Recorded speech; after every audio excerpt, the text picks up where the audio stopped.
了这款新车有几个关键词：670公里续航，标配激光雷达，还有超跑同款的磁流变悬架，并且15万元的预算就可以买到堪比 Model 3的驾驶体验。你们猜到它是谁了吗？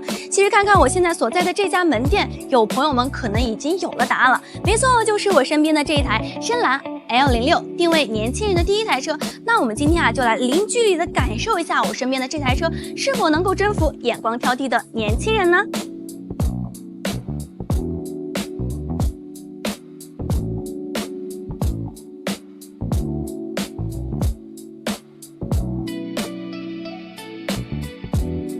怎么样，这颜值没得说吧？当然，我说的是车。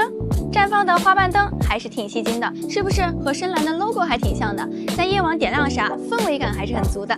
L06 的车长4.83米，轴距2.9米，溜背的造型再搭配上前后小宽体的设计，整个车身的侧面腰线非常的好看。风阻来到了0.23，半隐藏门把手搭配上无边框车门以及无边框后视镜，看起来还是很有质感的。19英寸的花瓣轮毂动感十足，里面的刹车卡钳还是可以换颜色的哦。我觉得尾部年轻人一定会特别的喜欢，随速的电动尾翼搭配上贯穿式的灯带，内部是双灯悬浮式的设计，再搭配上下方扩散器的装饰，进一步增添了运动感。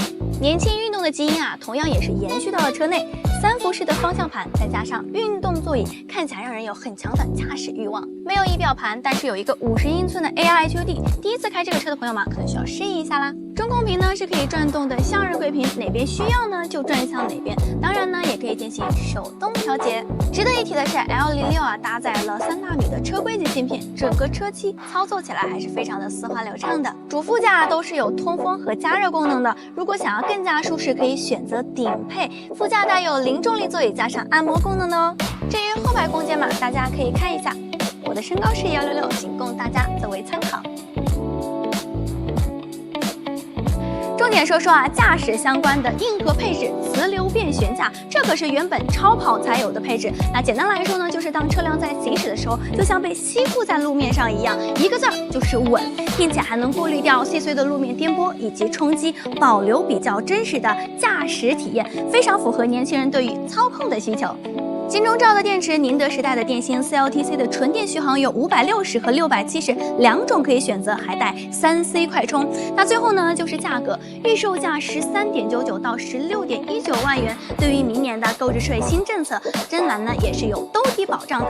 总的来说，如果你的预算在15万元，想要找一台颜值高、操控好、高性价比的朋友们，可以看一下我身边的这台深蓝 L06。